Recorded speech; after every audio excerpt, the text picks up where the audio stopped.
حضرت خباب غریب آدمی تھے، اوور ٹائم لگانے کے لیے آس بن وائل بڑا پکا مشرک پاس گئے، اس کے ساتھ معاملات طے ہو گئے، فرماتے میں نے مزدوری کی اور میں تھک گیا کام کر کر کے، اور جب مزدوری ملنے کا وقت ہوتا ہے تو مزدور نے بڑی بڑی منصوبہ بندی کی ہوئی ہوتی ہے کہ بچے کو کپڑے لے کے دینے ہیں، چھوٹی بیٹی کو بیگ لے کے دینا ہے، اور جو بیٹی بیاہ دی ہے اس کو تحفہ بھیجنا ہے، بڑی اس کی منصوبہ بندی ہوتی ہے۔ وہ کمیٹی بندہ سال پورا انتظار کرتا ہے، اور کمیٹی والا اگر کہے نا 10,000 کم لے لو، بندہ کہتا ہے یار تیری مہربانی، میں نے تو سارے پیسوں کا بیلنس کیا ہوا، بڑی میں نے انتظار کیا ہے کہ یہ دن کب آئے گا، اور تو مجھے کہہ رہا تھوڑے کم لے لو، اور بڑا بندے کی شدت بھرا انتظار ہوتا ہے، آتے ہیں تو وہ چاہے وہ 1 گھنٹہ ہی خوشی رہے لیکن وہ رہتی، کہتے میں نے محنت کی، میں تھک گیا، مزدوری کی، وجود میرا چکنا چور ہو گیا، اور جب میں پیسے لینے کے لیے آس بن وائل کے پاس گیا، میں نے کہا میرے پیسے دے دو، کہنے لگا نہیں دیتا۔ سنو کیوں نہیں دیتا؟ اس نے کہا میں نے نہیں دینے پیسے۔ کہتے ہیں میں نے کہا یار میں نے مزدوری کی ہے، میرے بچے انتظار کر رہے ہیں، اور کتنے دن لگا کے میں نے تیرا کام ختم کیا، میرے پیسے دے۔ حضرت خباب کہتے ہیں وہ میں نے اصرار کیا تو کہنے لگا میری ایک شرط ہے، اس شرط پہ پیسے دوں گا۔ وہ کیا؟ کہنے لگا تو نبی پاک کا کلمہ پڑھنا چھوڑ دے۔ حضرت خباب رضی اللہ تعالیٰ عنہ فرماتے میں نے اسے کہا کہ اگر میں تیری بات نہ مانوں تو کہنے لگا میں پیسے نہیں دوں گا۔ حضرت خباب فرماتے مجھے اللہ کی عزت کی قسم مجھے اس کی بات کا دکھ بھی کوئی نہیں ہوا، اللہ کرے میں آپ کو سمجھا سکوں کہ میں کیا کہہ رہا ہوں۔ اور یار بندے کا دل ٹوٹ جاتا ہے، انسان کمزور پڑ جاتا ہے، مایوسی ہوتی ہے، لیکن فرماتے ہیں مجھے کوئی مایوسی کوئی پریشانی کوئی تکلیف۔ اور شارحین نے لکھا ہے کہ وہ فرماتے ہیں میں واپس آیا تو ایک صحابی مجھے کہنے لگے 2 منٹ کے لیے کیا ہی دینا تھا، پیسے تو لے لیتے، اسلام حکمت کا بھی تو سبق دیتا ہے نا۔ اور میں نے کہا چھوڑو 4 پیسوں کے لیے میں 2 منٹ کے لیے بھی مدینے والے رسول کا انکار نہیں کر سکتا، 2 منٹ کے لیے بھی انکار نہیں کر سکتا، پیسوں کا کیا ہے، اللہ پھر عطا کر دے گا۔ حضرت سہیب بن سنان رومی حضور کے صحابی ہیں، روم سے مکے آئے تھے اور بڑی مشقت کر کے مال کمایا۔ بہت سارے لوگ محنت کر کے بھی کماتے ہیں، چلیں کچھ لوگ غلط طریقے سے بھی پیسہ جمع کرتے ہیں، لیکن ایک بہت بڑی تعداد ان لوگوں کی جو مشقت بھی کرتے ہیں۔ اور میں کئی ایسے لوگوں کو جانتا ہوں جو بڑے مالدار ہیں پر سویرے اپنے مزدوروں سے پہلے اٹھتے ہیں، جا کے ڈیوٹی کرتے ہیں، کام کاج کرتے ہیں، کرنا پڑتا ہے، اور وہ کہتے ہیں نہ پہنچے تو مزدور کام ہی نہیں کرتے۔ یہ سارے کام وہ کرتے ہیں، مشقت کے ساتھ آگے جاتے ہیں، اور پھر ان کو نا وہ جو آشیانہ انہوں نے بنایا ہوتا ہے، اور آدمی چھوٹے لیول سے اوپر جائے تو اس میں جو کہ ہر چیز خود مینج کی ہوتی ہے، اسے بڑا پیار ہو جاتا ہے اپنے آشیانے سے، اس گلدستے دے کہ میں نے یار ایک غریب آدمی تھی، محنت کی، جدوجہد کی، مکے آ کے مال کمایا، انڈسٹری سمجھنے لگائی، کچھ انہوں نے نا جی باغات بھی خرید لیے، کچھ نخلستان بھی ان کے ہو گئے، مالدار ہو گئے۔ ادھر سے نا نبی پاک علیہ السلام نے ہجرت کا اشارہ دے دیا۔ کچھ صحابہ تو پہلے حبشہ چلے گئے تھے اور باقیوں کو لے کے سرکار مدینے چلے گئے۔ اب مکہ شریف میں رہنا درست ہی نہ رہا مسلمانوں کے لیے۔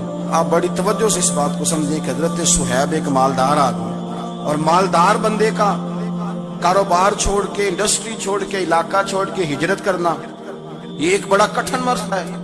حضرت سہیب ابن سنان رضی اللہ تعالیٰ عنہ نے چند دنوں کے اندر اندر سارا کچھ سمیٹا، جو پیسے تھے، دولت تھی، گٹریوں میں باندھی، اونٹ کے اوپر رکھی، فرمایا جا رہے ہیں بھائی۔ اور جب آپ مکہ مکرمہ سے نکلنے لگے تو ابو جہل بہت سارے لوگوں کو لے کر کے آ گیا، کہنے لگا آپ کو نہیں جانے دیں گے، آپ ادھر ہی رہیں۔ اور یہاں ایک میں معاشی بات بھی کر دوں، ہمارے حکمران معیشت کی بڑی بات کرتے ہیں۔ ابو جہل جاہلوں کا باپ تھا، اور اسے بھی اتنا پتا تھا کہ انویسٹر کو ملک سے بھگایا نہیں جاتا، یہ اسے بھی پتا تھا۔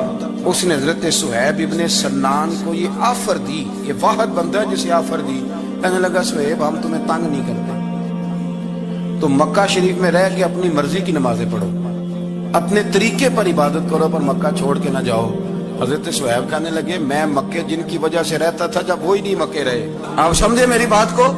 اس نے کہا اب رہیں جیسے دل کرے، مکے میں کعبے میں عبادت کریں۔ تو حضرت سہیب فرمانے لگے میرے نبی پاک گئے ہیں مکے سے چلے، حضور پہنچ گئے مدینے میں، اب تو مجھے کعبے کی کنجیاں بھی دے دے تو پھر بھی مکے میں نہیں رہوں گا، مدینے ہی جاؤں گا۔ تو کنجیاں بھی دے، حاجیو آؤ شہنشاہ کا روضہ دیکھو، کعبہ تو دیکھ چکے اب کعبے کا بھی کعبہ دیکھو۔ فرمایا میں نہیں رہتا، اب میں جاؤں گا۔ انہوں نے پھر سخت رویہ اختیار کیا، سخت. ولید بن مغیرہ نے تو خنجر نکال لیا.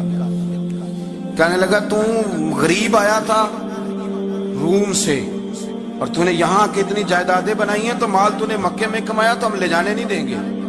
تو حضرت صہیب کہنے لگے خنجر تو پیچھے کر, کیا چاہیے تجھے؟ انہوں نے کہا جی یہ جو مال آپ نے کمایا ہے نا یہ مکہ شریف میں رہ کر کے کمایا ہے, ہم لے جانے نہیں دیں گے. تو حضرت صہیب فرمانے لگے مال کی میری نظر میں اوقات بھی کوئی نہیں, تم سارے کے سارے پیسے رکھو پر مجھے کوئی مدینے جانے سے روک نہیں سکتا. سارے پیسے, اللہ کرے آپ کو سمجھ آئے. آج تو لوگ تھوڑا سا وہ 1-1.5-2 لاکھ روپیہ لگتا ہے حاضری دے کے حرم شریف کی آ جاتے ہیں, اس کے باوجود وہ کہتے ہیں کیا بات ہے میری بڑی شان ہے. لیکن دیکھو مدینے جانے کی قیمت کتنی تھی. سارا ہی مال دے آئے, سارا ہی مال, اور ہر شے دے دی, حتیٰ کہ اونٹ سے کجاوا بھی اتار لیا ابو جہل نے, کجاوا بھی اتار لیا.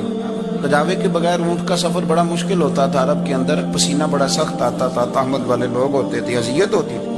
لیکن بغیر کجاوے کے سفر کر کے جب مدینے پہنچے نا تو نبی پاک صلی اللہ علیہ وسلم نے فرمایا صہیب تو جو تجارت کر کے آیا نا, جو کاروبار تو آج کر کے آیا ہے, یہ کاروبار سمجھنا نا کہ میں بڑی قیمت ادا کر کے آیا ہوں.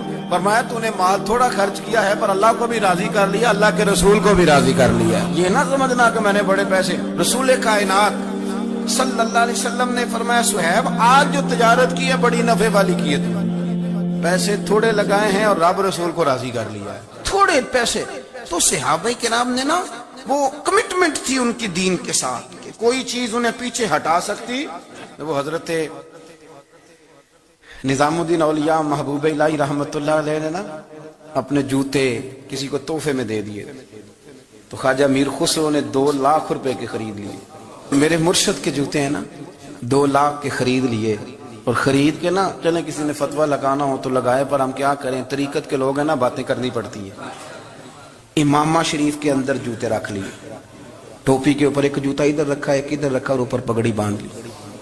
اوپر پگڑی شہر تیرے دے ٹکڑے منگ ساں تے تیرے کتیاں دے پیر چومے ساں, اوپر پگڑی باندھ لی.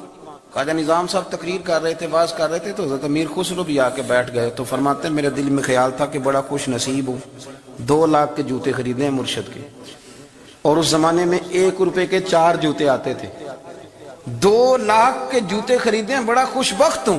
تو خواجہ صاحب تقریر کرتے کرتے میری طرف منہ کر کہنے لگے امیر خسرو جتنا تیرا میرا پیار ہے نا, تو نے کوئی قیمت نہیں ڈالی, ویسے تو کو ساڑھا مول نہیں پایا, بس 2 لاکھ اتنا تیرا میرا پیار ہے. اب آپ کو میں کیسے سمجھاؤں کہ یہ بھی ایک مزہ ہے, یہ بھی ایک وادی ہے, اور یہ بھی ایک کیفیت ہے. جو اتر جاتا ہے وہ اس کو تھوڑا سا سمجھ جاتا ہے کہ تو ساڑھا کو مول نہیں پایا بے لیا 2 لاکھ. تو حضرت امیر خسرو رو پڑے, کہنے لگے حضور میں بھکاری سا بندہ ہوں, جیب میں تھے ہی 2 لاکھ, غریب سا آدمی ہوں, تھے ہی 2, سونے زیادہ ہوتے تو میں زیادہ